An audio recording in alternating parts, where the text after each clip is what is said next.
membuka mata lah, membuka hati, membuka fikiran untuk kita tahu yang bahawasanya nak belajar tajwid ni bukannya satu perkara yang sukar. Kita baca dengan ustazah, kadang-kadang kita buat tasmik kan.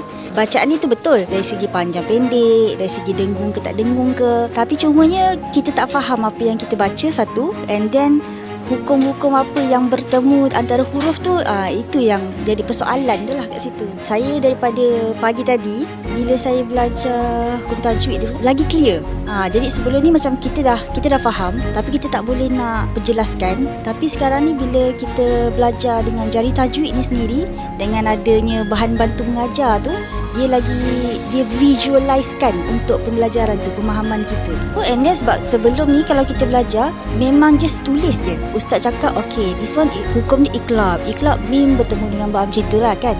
Tapi kalau macam dengan jari tajwid ni, kita bila diputarkan kan ada dia punya roda tu kan, dia lagi jelas lah. And then kita tahu terus huruf apa bertemu apa, lepas tu terus hukum dia, cara bacaan dia. Jadi kat situ dalam satu buku tu kita boleh dapat semua. Kad tu menarik lah. Sebab saya tak pernah tengok lagi macam tu. Kita tak perlu nak refer benda tempat lain tu, tak perlulah. Macam daripada satu buku tu saja dia dah complete everything.